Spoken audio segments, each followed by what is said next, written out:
I stood in silence, watching my husband of 8 years pack his expensive shirts into the fancy leather suitcase I had given him for our 5th anniversary. He moved quickly, like he couldn't wait to leave me behind.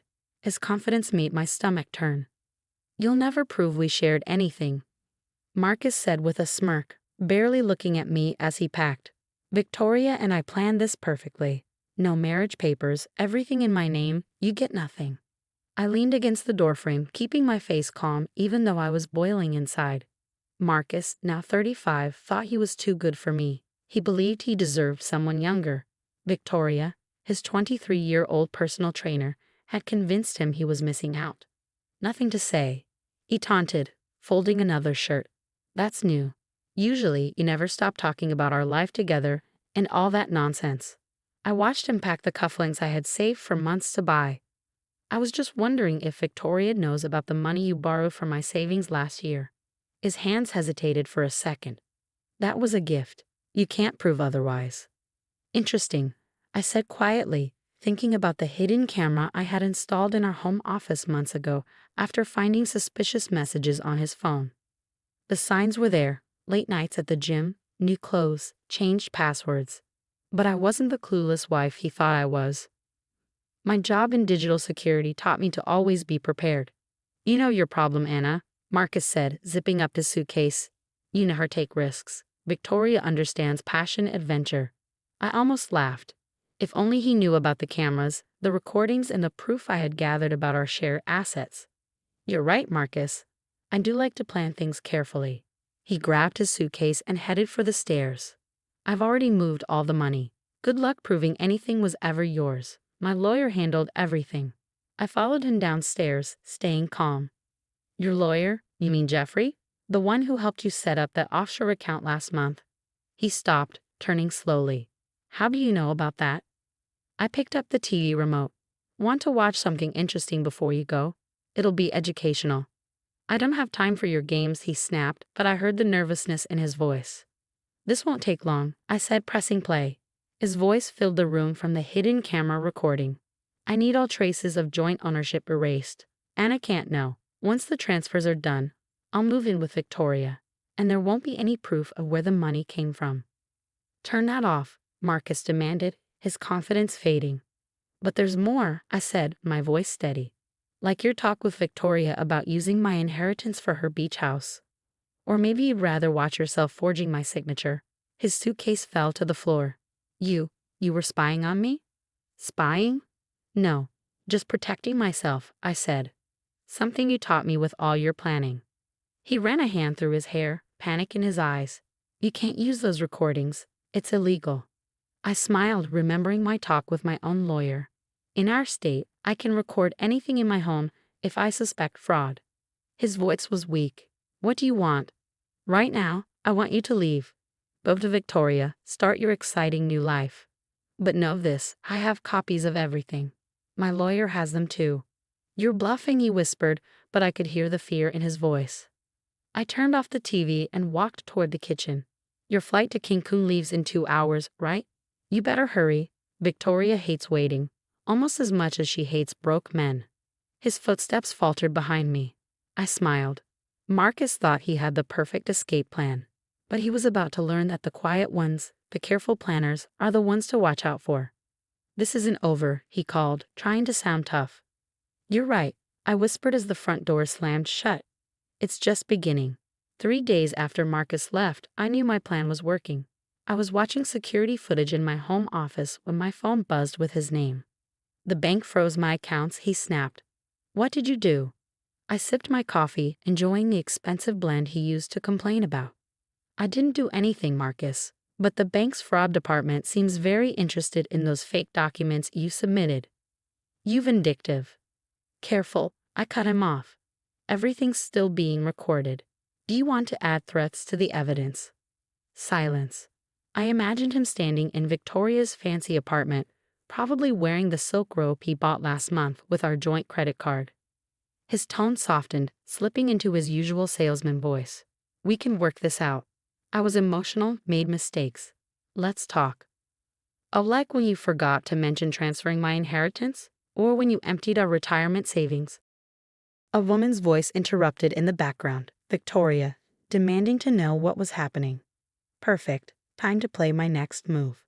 By the way, did you tell Victoria about the second mortgage on her condo? The one you took out to pay your gambling debts? Silence, then muffled arguing. I ended the call and turned back to my laptop. My lawyer's email waited for my response. The evidence was overwhelming. Fake signatures, stolen money, secret accounts.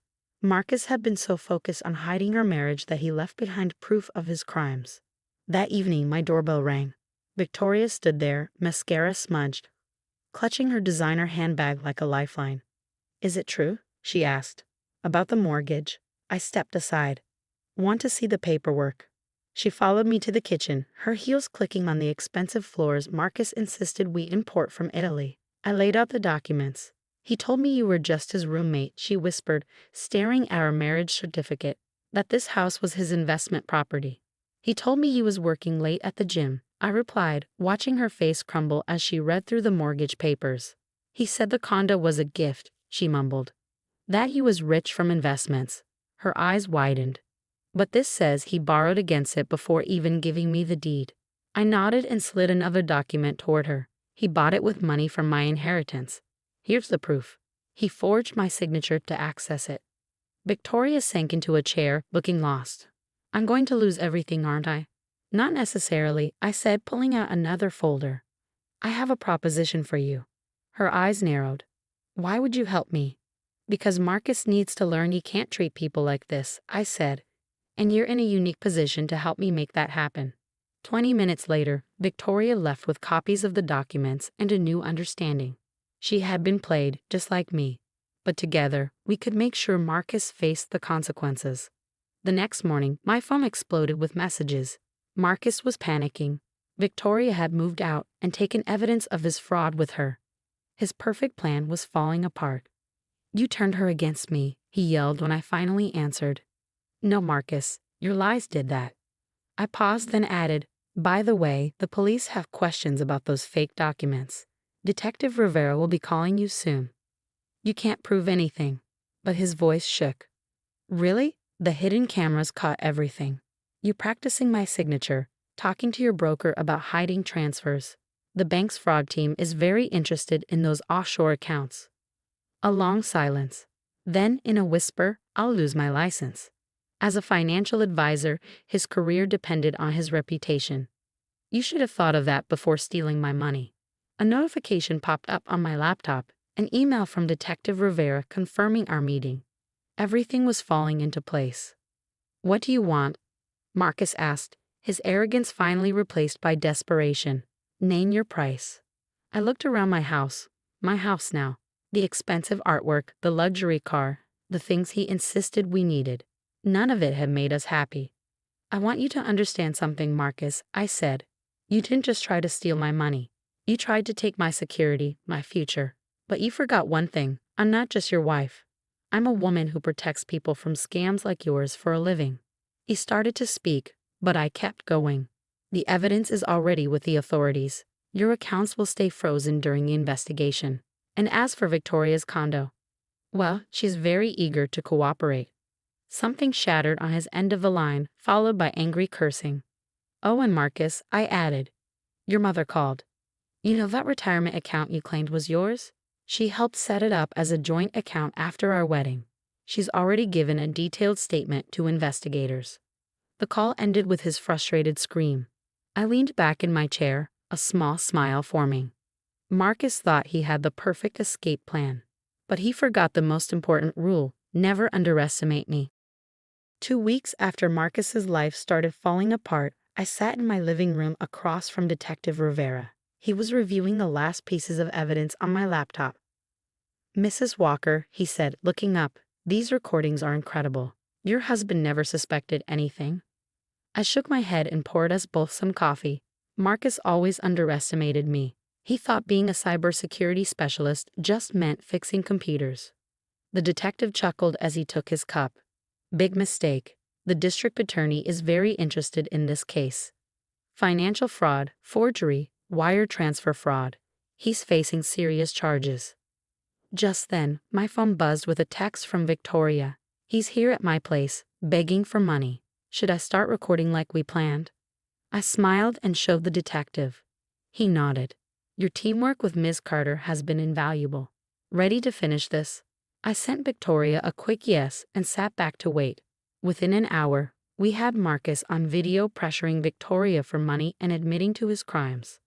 The next morning, I was making breakfast when the doorbell rang. I opened it to find Marcus standing there. He looked terrible. Unshaven, wearing wrinkled clothes, nothing like his usual polished self. Anna, please, he said, his voice rough. I've lost everything. The firm suspended me, my accounts are frozen, even my credit cards don't work. I looked at him calmly. Sounds like consequences. I'll do anything, he begged. I'll sign whatever you want. Just make this go away. Come in, I said, stepping aside. There's something you should see. I led him to the living room. Our wedding photos still hung on the wall, the one with the hidden camera behind it that had recorded so many of his lies. Remember what you told Victoria in this room last month? I asked, picking up my tablet. Anna's too stupid to understand finance. She'll never figure out where the money went. His face turned pale as I played the recording. You didn't just hide cameras, he whispered. You planned this. No, Marcus, you planned this. I just made sure there was proof. I set the tablet down.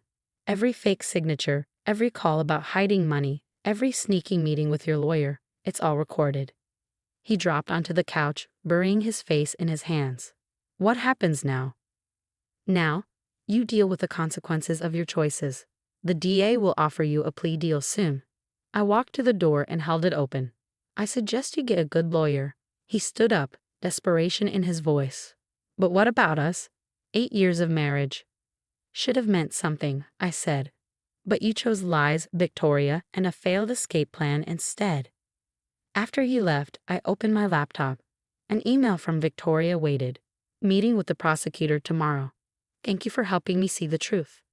I leaned back, thinking about how much had changed in just a month. I had always been strong, but now I had something more. Confidence, peace, and the satisfaction of knowing I had outsmarted the man who thought he could ruin me. A week later, my lawyer called. Marcus took the plea deal. No jail time, but he has to pay back everything he stole. He's also lost his financial advisor's license and has a fraud charge on his record. And the divorce? I asked. You keep the house. Your inheritance is restored. He has to pay back every cent from the joint accounts. That night, I invited Victoria, Detective Rivera, and my lawyer over for dinner. We raised our glasses. To justice, Victoria said, looking wiser than before. To karma, added Detective Rivera. To hidden cameras, my lawyer joked. To new beginnings, I said, feeling lighter than I had in years. Later, when I was finally alone in my house, I took down the wedding photo and removed the hidden camera. Marcus had thought he was making a perfect escape. He never realized that sometimes the quiet ones are the most dangerous. My phone buzzed with one last message from Marcus. I'm sorry. I never deserved you. I didn't reply. Instead, I opened my laptop and started writing a book. Digital Defense. A Woman's Guide to Protecting Herself in the Modern Age. Marcus had tried to leave me with nothing, but instead he gave me something priceless, the knowledge that I was stronger and smarter than even I had realized.